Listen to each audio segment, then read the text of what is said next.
So hey guys, Stinky Cash here, and today, really fast, I want to talk about flight routes and the flight route maps that were shown and that they show you while you're on the airplane. If you ever have if you've been on a plane that has a TV screen on the back of the headrest in front of you, a lot of times there's an option to put the map on the screen and watch the flight route on the map, in real time. And when you look at these maps, they always show these curved flight routes. And people always assume, oh, this curved route is because the Earth is a ball. So the curve I'm seeing on this square Mercator map, this is because we live on a ball and there's curvature. But that's simply not true at all on any model. It's just not true. The reason why these flight routes are curved is because you're plotting them on a square map. So straight map, right? Square map, curved route. What happens when you curve the map and use the correct map? The flat earth map, the North Pole azimuthal equidistant. Well, when you curve the map, the flight route becomes a straight line. So look at these flight routes. When you go from Beijing to San Francisco, it's a curved route, and then they're coming back down to San Francisco. When you look at this route on the flat earth map, when you plot it, so when you take the plotting from the square map and plot it on the curved map, the plot becomes a straight line. And we know the shortest distance between 2 points is a straight line. And these airlines are not in the business of being inefficient. Now, when you look at the flight path from Beijing to New York, see how much higher it goes than these other curves, right? Is there more curvature? What's happening is they're going more over the North Pole. See, to go from Beijing to San Francisco, you don't technically have to go across the North Pole. That would be going out of your way. But to go from Beijing to New York, you're going to go much closer to the North Pole. So look at how they plot it on the square, or I should say rectangular Mercator map.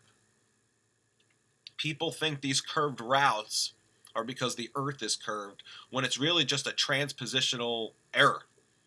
This is what happens when you plot the route on a square map instead of plotting the route on a circular map. It's similar to like what happens to a sine wave and a circle. When you plot the circle on the graph, you get a sine wave. I hope I'm making this clear as best I can. Like, take a look at the day and night maps they like to show you on websites like timeanddate.com, and they show you this on the airplanes too. They have the day and night as a sine wave.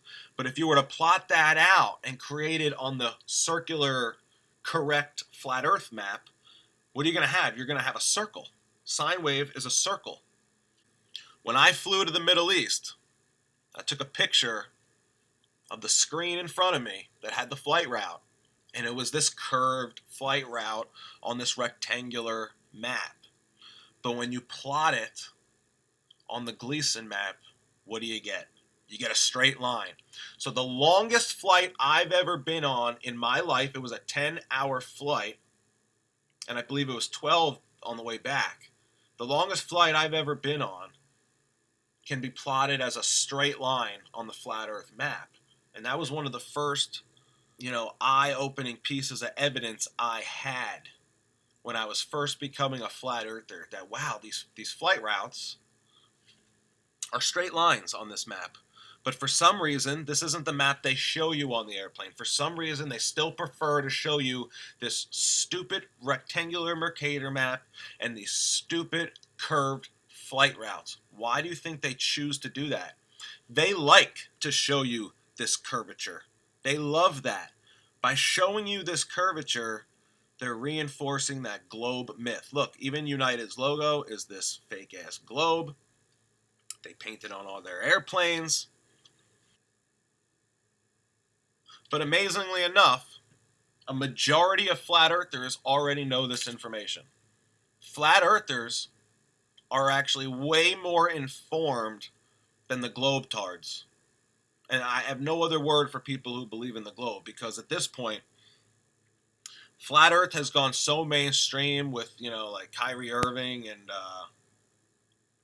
Shaquille O'Neal, even though he was just trying to discredit it all. It's gone so, and I've seen it on all these different web pages and Facebook pages. Flat Earth has become a mainstream topic. Bill Nye has talked about it. Neil deGrasse Tyson has talked about it. There's no reason for people to believe in the globe today other than the fact that they want to. They need it because they can't handle the fact that, it's possible that they've believed a lie for 20, 30 years, 40 years, depending on how old they are. That's hard to handle. It's like, well, wait a minute. I'm 60 years old and I've thought I've lived on a globe this entire time. And now you're telling me it's not a globe? You're telling me that I believed a lie for 60 years? Impossible. I know I'm intelligent. How could I have believed a lie for 60 years? That's impossible, right? Their pride gets to them. It's cognitive dissonance. It's like, how could I have believed a lie for so long? How could I have been so stupid to not see through it for that long?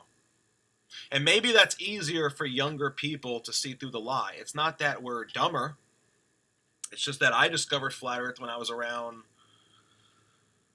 25, I want to say. So, I'd only been deceived, for about 24 years.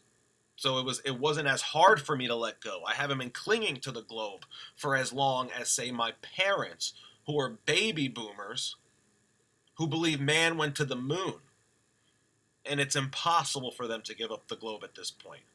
How are you going to convince them that they've believed in a lie for their entire lives, for 60 years? It's just never going to happen. Okay, you can't teach an old dog new tricks. It's why in The Matrix, Morpheus apologizes to Neo.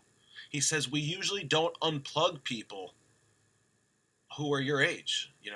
It's too hard for the mind to let go. The same thing happens in Star Wars, right?